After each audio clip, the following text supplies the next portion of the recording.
Hello, welcome to the Assessment, Inventory, and Monitoring Data Use webinar. We just wanted to remind everybody that you're automatically muted and that you can submit your questions anytime into the chat box and we will answer them after the presentation.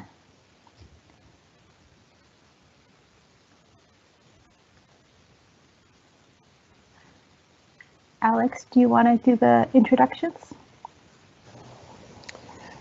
Sure, thank you, Alita.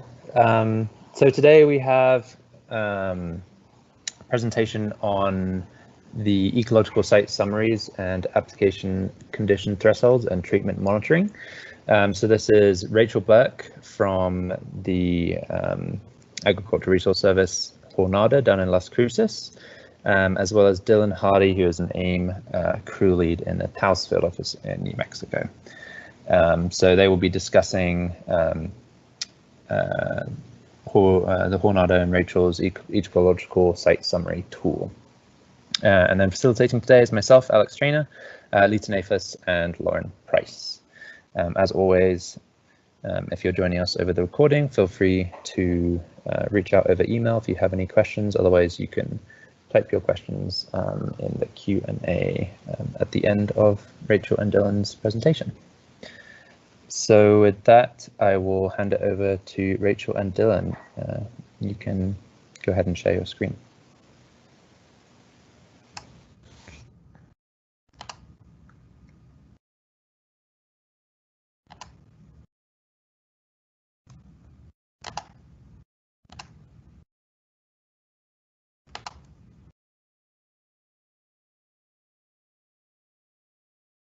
Okay.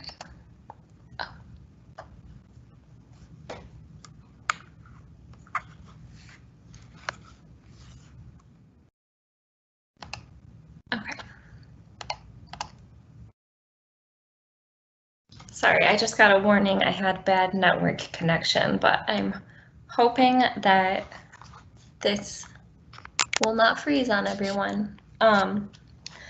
So hi everyone, I'm Rachel Burke. I'm an analyst and ecological site ecologist at the Jornada down in Las Cruces, and I'm a BLM science partner with the Assessment, Inventory, and Monitoring program.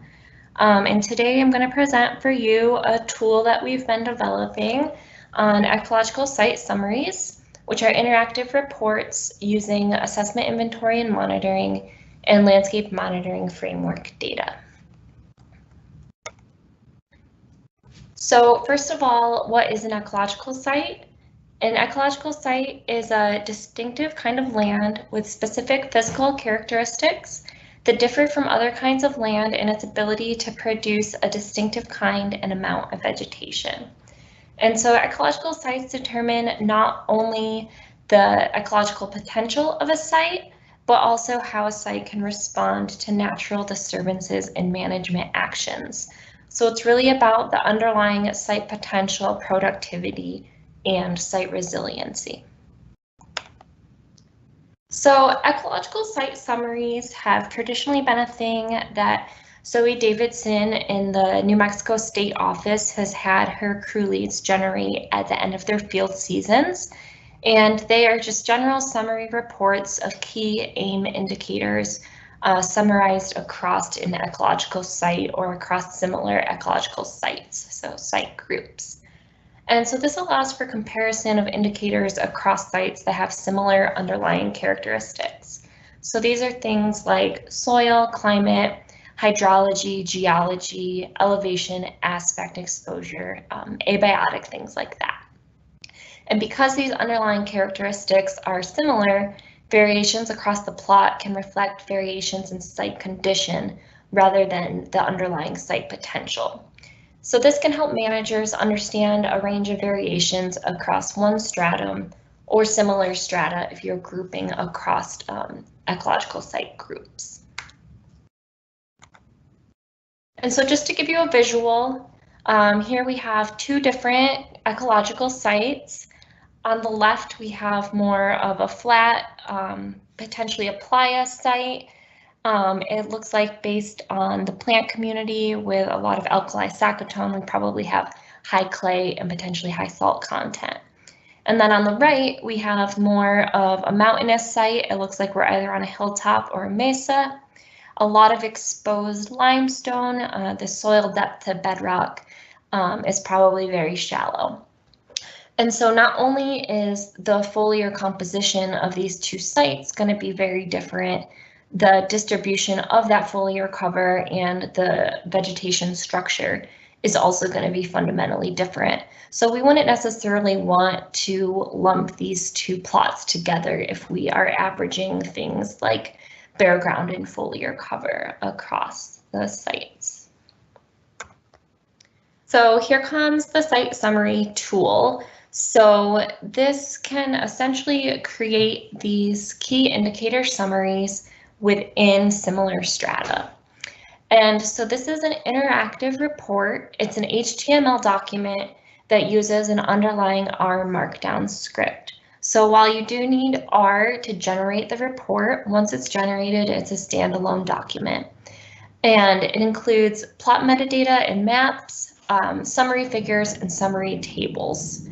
And because it is a standalone document, you could download it and stick it on your tablet if you wanted to bring it out in the field with you.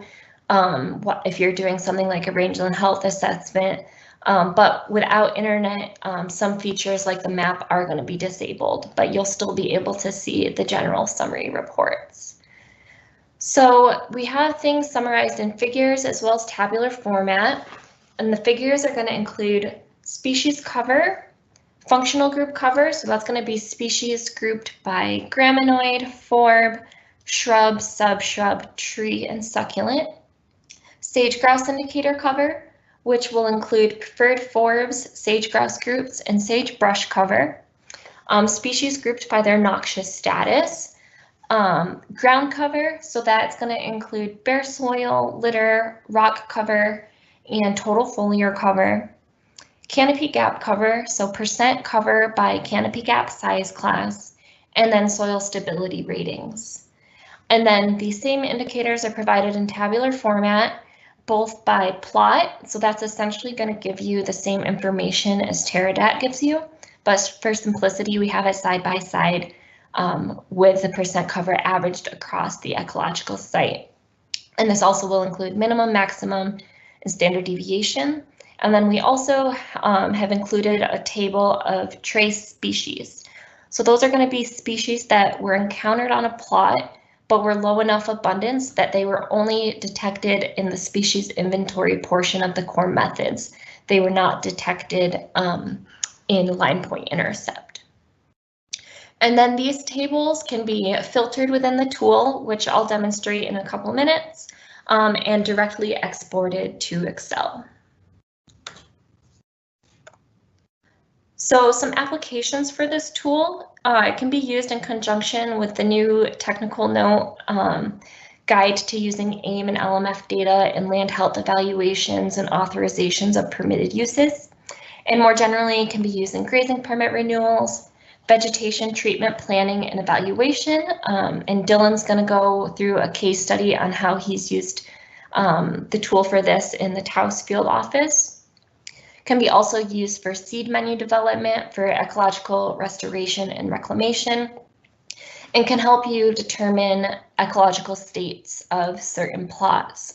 So that's going to be your departure from your reference ecological condition if you do have state and transition models developed for these sites. And so to obtain this report, if you want to run the report yourself, it does require basic R skills. It's only a few lines of code, so someone who has barely used R should still be able to do it. But if you don't have that capability, you can request the report from me just by sending me an email. And so now I'm just going to go through some of the general functionality of the tool in the actual HTML document. But first, I just wanted to say thanks to everyone collecting this data. This level of reporting would not be possible without all of their hard work and boots on the ground. So with that, I'm going to switch over to the HTML document. And it does need to be opened in Google Chrome or Firefox. Features are going to be disabled in Internet Explorer. So the introduction basically is going to include everything that I just went over, so I'm not going to go through that. Then we just have a little bit of background on how to interpret the report figures. So all of the figures are in box and whisker plot format. And then we have our plot map. So this is essentially the same points as what's going to be on the AIM data portal. And I made this example with a Loamy site in Eastern Oregon. So if we zoom in, and this is including plots up to 2020.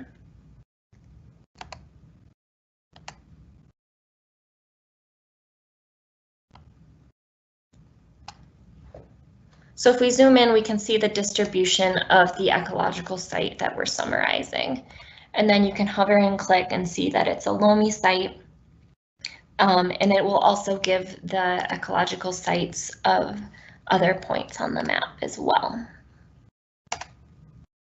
And this is the feature that will not work if you are viewing this without internet. And then some plot metadata. We just have some little widgets for the number of plots throughout the entire country per year. So you can see we're at almost 25,000 plots by 2020. And then plots per year within the ecological site that this summary report is on.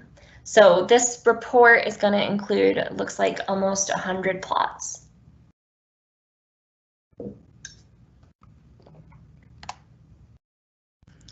And so now we get into the figures and tables. So everything for species cover, ground cover, vegetation, gap, and soil stability, it's all going to be in the same format. So I'm just going to go through a couple of them. So our species cover figures, you can see we have functional group, noxious, individual species, and sage-grouse indicators. And then broken up by graminoid forb, subshrub, shrub, tree, and succulent. Otherwise, the plots were just way too big if we had them all in the same figure. So if you wanted to just use this for data exploration, we have interactive features. So you can hover and see, here we have a specific plot, and you can see the species is Bromus tectorum, and then the percent cover and noxious status.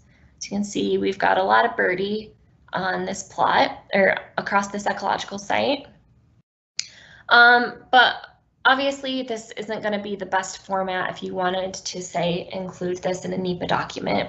So we have static figures as well, which are a little bit more report friendly. And so you could just save or copy that image right into a report. So it's going to be the same for our noxious and non-noxious, our cover by species, and then our sage-grouse indicators. And for all of these, again, you can see the primary key, plot ID, species, species code, sage-grouse group, percent cover, and noxious status.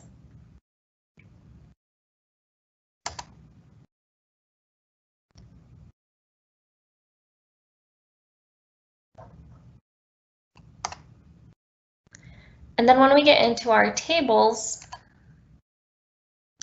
just going to go through one of these for an example. We have percent cover by species, by plot, as well as averaged across the entire ecological site. So I'm going to go into the table for the entire ecological site and say I am only interested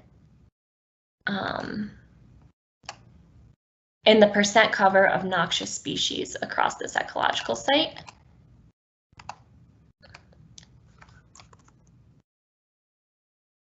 So here I have noxious, yes, and the percent cover for all of these noxious species here.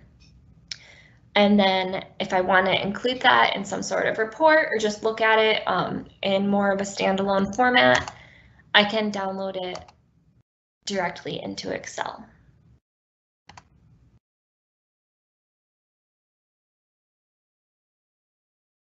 And there I can see that all here.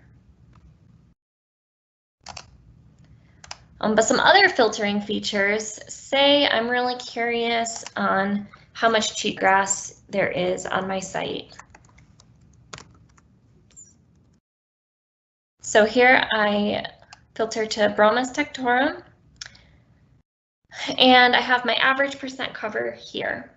A little over 23% is the average cover of this species within this specific ecological site.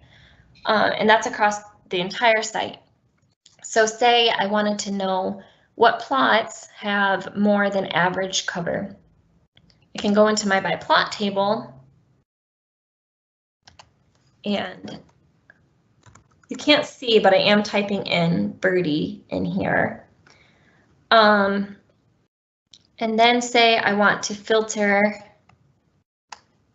my percent cover. So that's going to be AH species cover, any hit species cover. And I can use these sliders to look for my average, which was about 23%. And so all of these plots have higher than average cheatgrass cover. So again, I can download that and export it directly to Excel. So you can use these filtering features for other indicators as well, not just species. It can also be for your ground cover, gap, soil stability, and vegetation height summaries. Another table we've included is our trace species, which I said earlier are species that were only encountered on the species inventory portion. So if we have this by plot, this would be a species that was only detected within species richness on that particular plot. But across the entire ecological site, these are species that were only ever encountered in this method across the entire ecological site. And then we also have all of the species in the tables hyperlinked. I'm going to open it in a new tab. Everything is hyperlinked to USDA plants. So that kind of helps if you wanted to use this as a tool to help with hitch planning and help your crews know what species they might encounter at some plots they're going to be going to.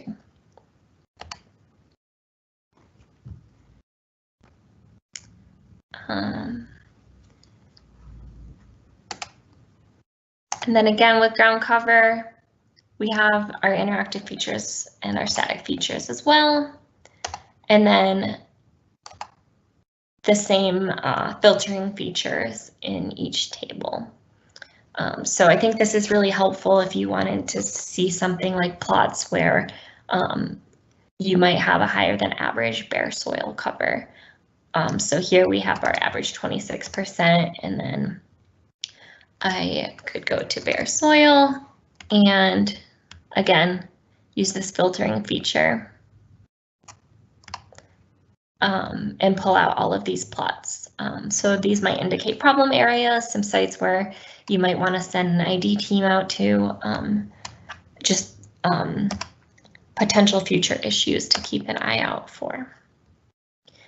And so I'm not going to go through all of these because they are all in the same format, and this is going to be on SharePoint if people want to play around with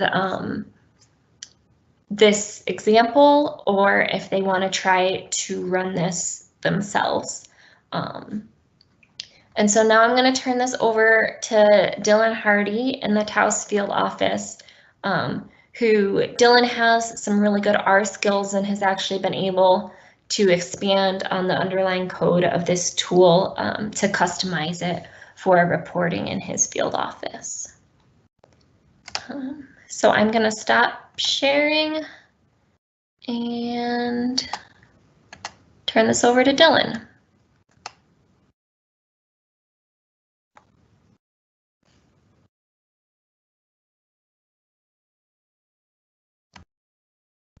All right, hello.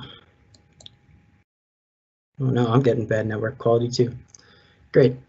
So my name is Dylan Hardy. I'm an AIM crew lead out of the Taos BLM field office. And I'm going to talk to you guys today about some applications of the tool that Rachel just went over and how it applies to generating condition thresholds and treatment monitoring.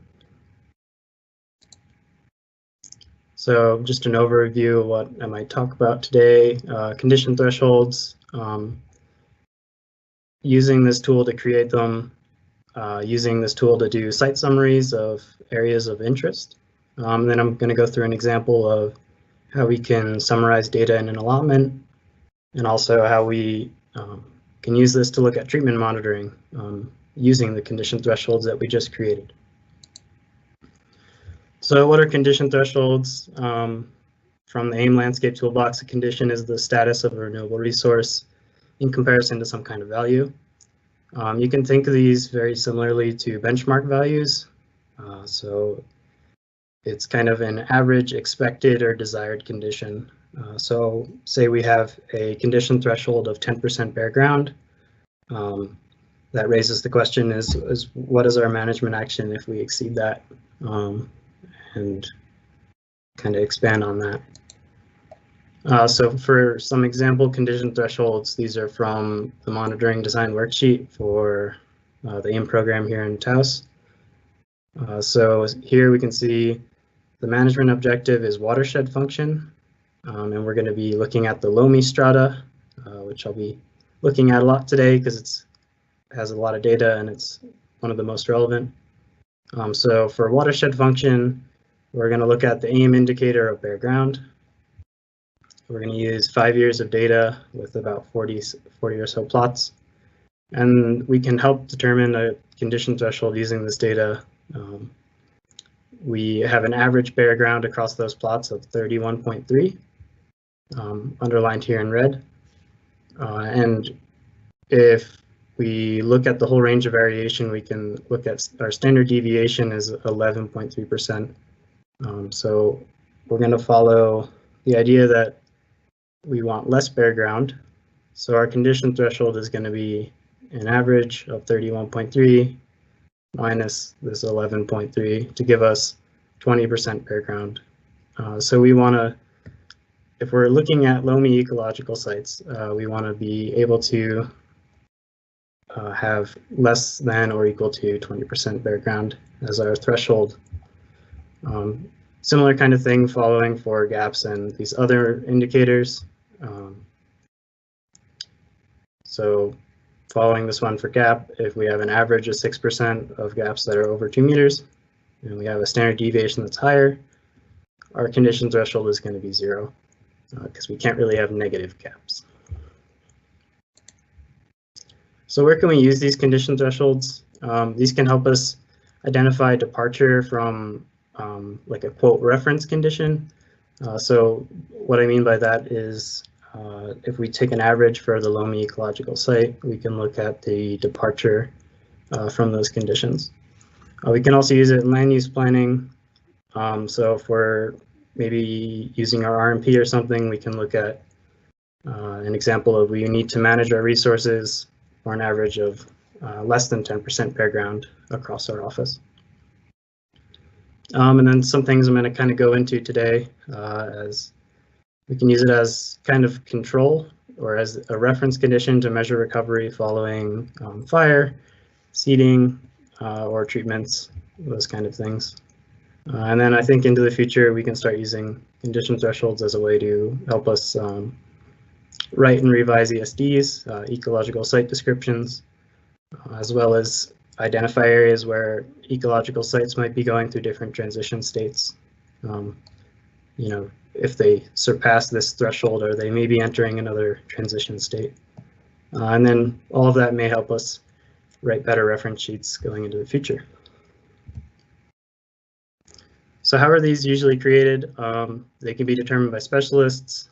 So some expert knowledge, they may be able to say we want 10 snags per acre or something like that. They can also be calculated using previously collected data. So in the past, that was from DEMA or the AIM data portal, or just staring at lots of Excel tables. Or we can pull them from maybe reference conditions from ESDs or from rain sheets. But in New Mexico, as Rachel mentioned, we've been using ecological site summaries based on annually collected AIM data to create these condition thresholds for each ecological site in our offices. So I came up with the issue of, well, I need to generate condition thresholds for my Loamy ecological site, but when I generate the report using Rachel's tool, I get data from AIM plots in a whole bunch of other field offices, and I only want AIM plots in the Taos Field Office boundary. So the solution is to filter out plots in the Taos Field Office, and I had to figure out a way to do that. So for a visual here, this is what happens when I look at all Loamy plots in this ecological site. But with this very accurate Taos Field Office boundary, I want all of the plots to the right side of the blue line. Those are the plots I'm interested in.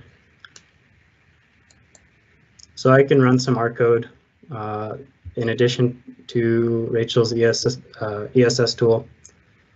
And for those interested, basically you join Teradat and LMF with join them together so you have lat longs, so it becomes a spatial feature. You turn them into a spatial feature. You read in your shapefile of interest, which is the Taos Field Office boundary, and then we intersect those so that we only get plots in the Taos Field Office boundary. So what we get is similar to the reports that this is pulling from Rachel's ESS tool. We can look at some of these core indicators or indicators that we're collecting with the core methods that we're interested in for making condition thresholds. So as Rachel showed, you can filter by an ecological site, and we can download the table into Excel. So just to show, these are all our Loamy plots across New Mexico for that ecological site. We have 127, but if we filter out all of the plots that are outside of the Taos Field Office, we can end up with 100 or so. So by filtering out just for the Taos Field Office, we can get condition thresholds that are more fit to the office's needs. So I came across the second issue here is that I want to create condition thresholds for this Loamy ecological site, but I want to exclude the treatment areas from the calculations so I can keep my data consistent, and also to use these as reference conditions. So the solution there is I need to filter out by the Taos Field Office like I just did, and then I want to filter out all of the plots and treatment areas. So for a map of this is all the Loamy plots in the Taos Field Office here in the yellow boundary. I want all of the plots except for the ones that fall in these blue areas here. So we do more R code magic, where you read in two different shapefiles for data to include and data to exclude, intersect those with Teradat and LMF again, and then convert those back into data frames. So what we end up with is our most revised condition thresholds that are going to be most accurate for our needs. So here are the condition thresholds we just generated. There was 102, but if we filter out all of our treatment plots, we end up with 54. And as you can see, there's a difference in all of the condition thresholds by filtering out plots. So we get the most accurate data that we need to start using these to look at monitoring. Great. So now that everyone's totally confused, I'm going to go through a simple example here of how we can use this ESS tool for something like a small allotment. So here we have an allotment in our field office, and we want a summary of the AIM data in it. We want to retain the option to group by ecological site in case we're interested in comparing with condition thresholds. And we also just want that same style report that Rachel just showed us for the permit file because it gives us an idea of the whole range of variation across the allotment, gives us species lists. We can identify areas or plots that maybe aren't meeting the standards that we're interested in. And we also get, a map of the allotment with where the AIM plots are located, just kind of simplifying that. So this is what it'll look like. So we have a site summary of AIM data in an allotment to keep it simple. And we can look here at our plot information. So there are 6 AIM plots in this area of interest, and these were surveyed between 2014 and 2019. We can look at the indicators measured by core methods across that entire area if we're just interested in that. We can look at things like bare soil cover is an average of 31% across that allotment based on the 6 AIM plots. We could also filter these by ecological site. So going back to our Loamy site, we can now look at these values and compare them to condition thresholds or maybe reference conditions from a Loamy reference sheet.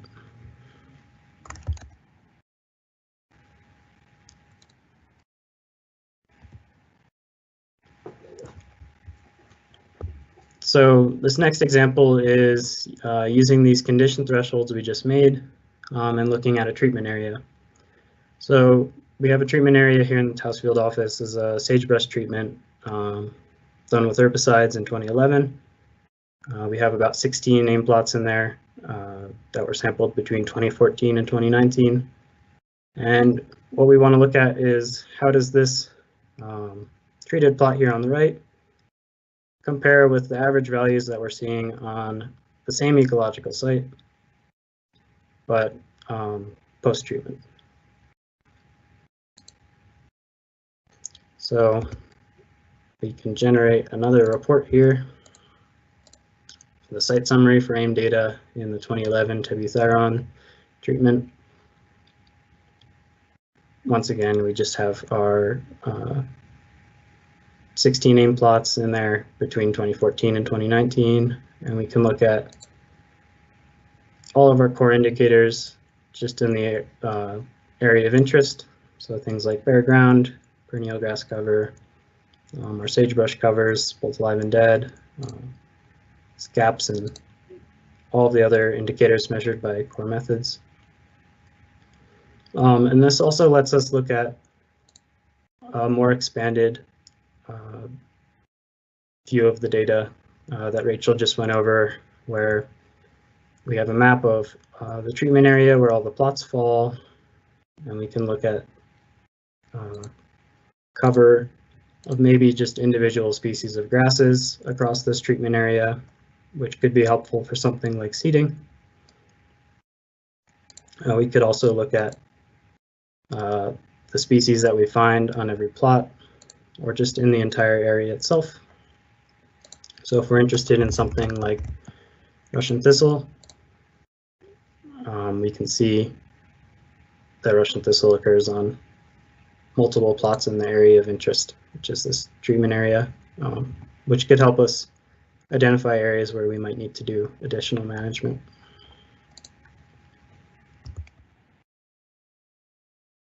So to compare that treatment area with the condition thresholds that we just generated for the Loamy Ecological Site. So on the left here are the condition thresholds we just made. On the right are the average values we get for plots that match that ecological site in that treatment area. And as you can see here, the values highlighted in green are indicators that meet the condition thresholds. So for perennial grass, there's an average of just around 56%, and our condition threshold is 41. So our perennial grass cover is actually higher than the threshold or the value that we're interested in for the Loamy Ecological Site. Similar thing for bare ground. And then the values highlighted in red are just indicators that aren't meeting the condition thresholds for the ecological site. So you can see here that the greater than 2 meter canopy gaps has a higher average on this treatment area than we would like to see for Loamy ecological sites. And then we can also use the ESS tool to look at things like dead and live sagebrush cover. So for here, these are just the average values that we see on the Loamy Ecological Site, just around 2% dead and 8% lives of any hit sagebrush cover. In comparison to an area that has been treated, we can see that there is a lot more standing dead sagebrush cover than compared to the average for the Loamy Ecological Site.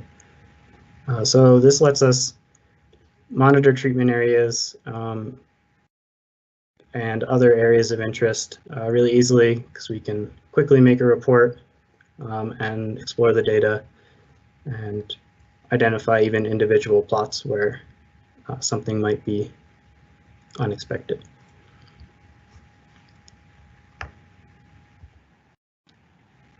So Rachel kind of touched on this as well, but if I want to do this on my own, what do I need? You'll need RStudio, at least to do some of these kind of more technical analyses, or someone who's R savvy and could do it for you. You can get the ESS code from the Jornada, which Rachel mentioned is going to be on SharePoint, and I will share these versions of the code with her so that other folks can use them. And then also for BLMers, you'll need the SQL database links, which I think will probably be shared through SharePoint. You'll need shapefiles for your areas of interest, and probably patience, because coding is frustrating. And then some kind of feature ideas for this tool, just because I'm enjoying playing with it a lot in R. I'd like to be able to filter by ecological site for the entire report. So looking at those things like species lists, being able to filter those by an ecological site would be nice to see maybe how species assemblages differ across ecological sites or something like that. A dialog box, so instead of having to use RStudio and do some coding, you could just browse for shapefiles and for the ecological sites and not have to worry about editing code and all of the headaches. I think adding static maps would be helpful, at least for these site summaries, just because being able to copy a nice static map into a document is a little bit easier. So those would be very helpful for copying into a document. Also using cloud storage shapefiles, so all of those boundaries that we have on our ArcMap documents, such as allotments or RIPs or administrative boundaries like counties or field offices, being able to use those and just quickly pull up these ESS-style reports would be incredibly helpful. And then maybe down the line, integrating this into the AIM data portal where you could pull a shapefile in and it spits out one of these reports for you. So with that, I leave it to questions.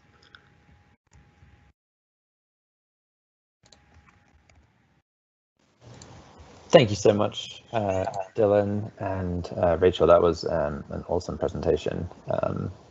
It's really cool to see. I was in the Taos Field Office a couple of years back, and it's amazing to see like how much more sophisticated and exciting things have been there. So yeah, really cool to see those examples and step through those.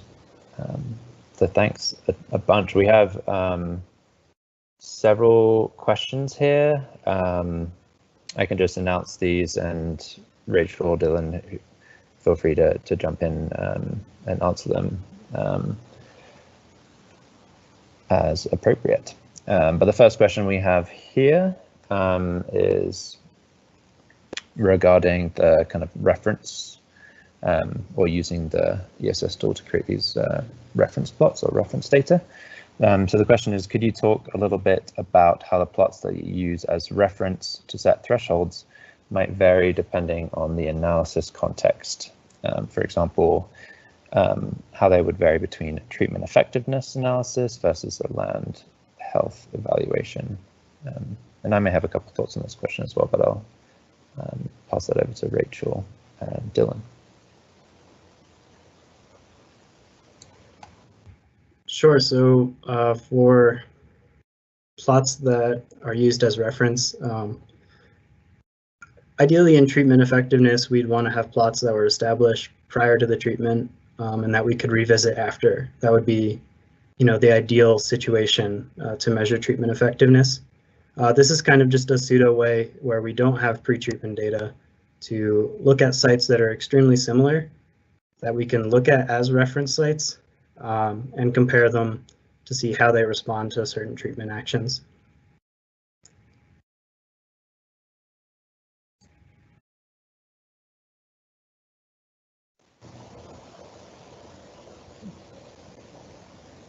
Thank you, Dylan. Rachel, did you have any thoughts on that? How to kind of select those reference plots?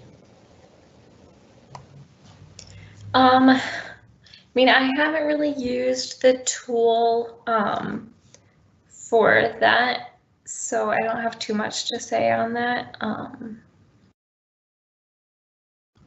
So Alex, if you have any thoughts, take it away. Sure. Yeah, I think, I mean, yeah, kind of just echoing what Dylan said, but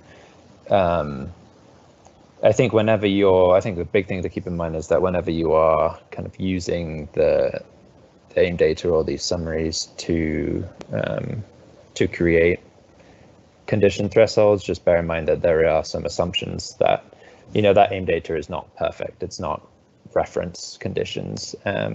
So having a large sample size and a large spatial distribution can actually help with that, because you get a bit more of the AIM data is able to represent kind of the natural variability within that ecological site, and therefore can kind of act as that reference a bit more accurately. So sample size is something to keep in mind. And then your question relating to kind of different analyses, I think, yeah, along the lines of what Dylan said, again, just being sensitive to what your management objectives are, and if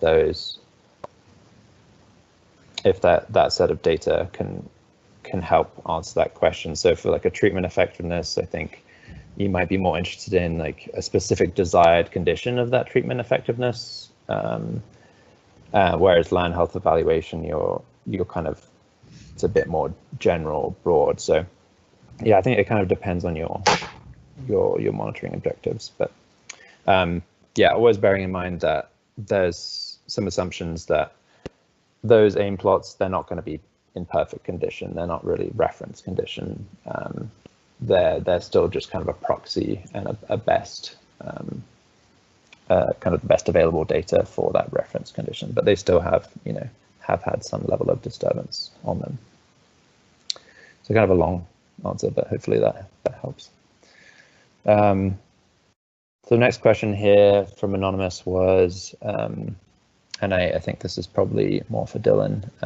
So have you used this tool and this data to support decisions in the Taos Field Office at this point? We haven't used it to directly support decisions, as in, putting one of these reports in an NEPA document or something of that sort. But we have used it to look at how treatments have responded to similar methods. So for tibuthiron, we've seen that we're having some success with increasing perennial grass cover and meeting management objectives of that treatment. So that's helping us inform further treatments in the office. Having this data to support that is helpful.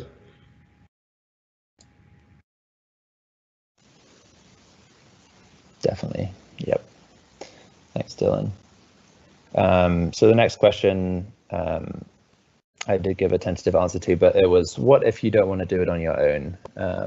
Is there someone I can ask to help to get one of these reports in my office? And I put in there, I'm always happy to help with this. I love, I'm, a big R nerd, and always happy to help with reports like this. And it looks like Rachel also mentioned in there. Do you have any follow-up on that, Rachel? Yeah, so in the document that is currently on the SharePoint, which there's a few different versions of the underlying script floating around. So this one is a little bit different than the updated one that I'm going to be posting on the SharePoint very soon. But there is a link to a template.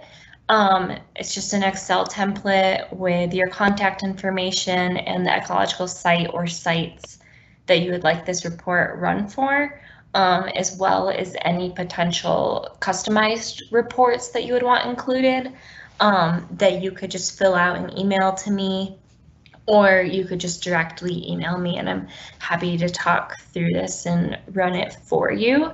And then if you do have any R skills, I am posting a very simplified template to run this on the SharePoint very soon. I've just been troubleshooting a few minor bugs that I've been working out, so I wanted to be able to post it before this webinar, but it'll be coming up very soon. But it's really just 5 lines of code that you need to update to run the underlying script. So if you have any really technically savvy crew leads and you need something for them to do in the off season, it's definitely doable. But again, if you don't have that capability, I'm more than happy to run these reports for you. They take about 5 minutes each.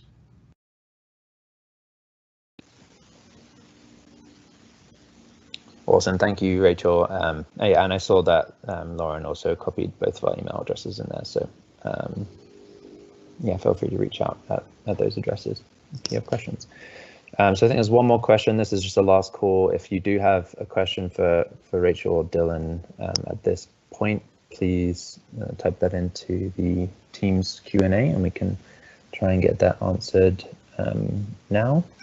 And I think the last question that we have on here right now is just, this is kind of along the similar lines, but would Dylan be willing and or able to share the code used for the allotment treatment analysis, or is there a template that others can experiment with? Yeah, absolutely willing to share it. And it's really just the modifications that I had there in the PowerPoint are just thrown into Rachel's code. But I think I'm going to pass it on to, I guess, her and probably Alex, so they can distribute it the best way. I'm not sure the best way to do it.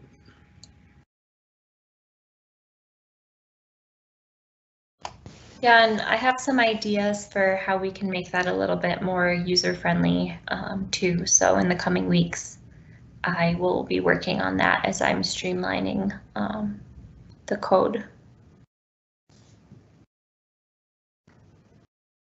And one thing I did not mention is that the code connects directly to the AIM pub database. So every time you run it, it would be connecting to the most up-to-date data. So whenever the last big data ingestion was, it'll include that.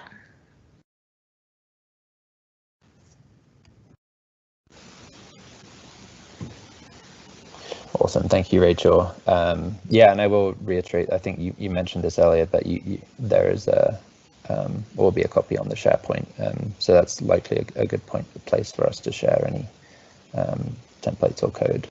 But yeah, feel free to reach out to any of us if you are interested in that stuff. So I think that's all the questions we have here. So yeah, I just want to say a huge thank you again to Rachel and Dylan for presenting on this. Really cool tool and really awesome to see it getting used in the field. So thank you so much. So with that, I will pass it over to Alita to close. Just have a couple additional slides here. Thank you, Alex. Go ahead and continue to type in questions if you think of any in the next couple minutes. We just wanted to remind everybody that this recording and our previous recordings are available on the AIM SharePoint. And if you scroll down, you'll see the recordings available, and future upcoming data use webinars are also on the AIM SharePoint, a little higher, I think, than the recordings. And the upcoming webinars are also available on our external aim.landscapetoolbox.org website, and you can get the links to the live stream events in both of those locations. And so next week, we are going to have Weeds and Desert Tortoise in the Southern Nevada District Office with Laura Cobelt. So that should be an exciting presentation. Thank you very much for joining us today. And Alex, are there any remaining questions? Yeah, thanks, Lee. It looks like there is actually just one more question. Asking if you need the condition thresholds, or can you skip that? I'm just, yeah, to run the tool, do you need those condition thresholds? No, so the only thing you need to run the tool is the pre-identified ecological site. But it looks like to use it in the way that Dylan has applied it, you would need those values.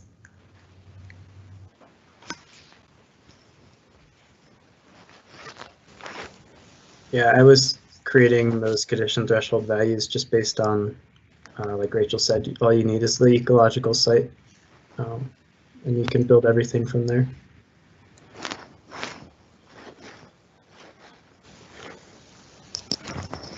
Awesome. Well, yeah, thanks again to both of you, and thanks everyone for participating. Oh, we do have one more question. So this is the benchmark tool still being used or maintained? And I can have a go at answering that and see if anyone else has additional thoughts as well. But so yeah, currently we do still have the benchmark tool up on the AIM website, so it is still being used.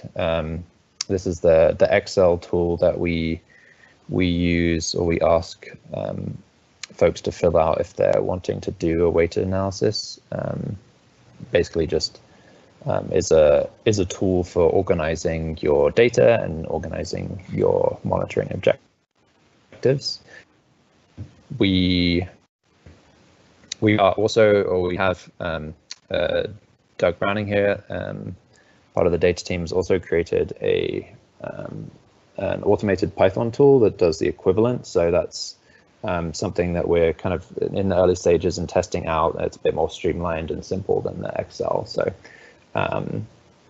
if you do have, we are actually looking for kind of test cases or case studies for that. So if you do have an analysis extent or a weighted analysis needs, please reach out to myself or anyone else here at the AIM NOC team or Jornada, and we could can go ahead and test that. But yes, currently we are still using the Excel version.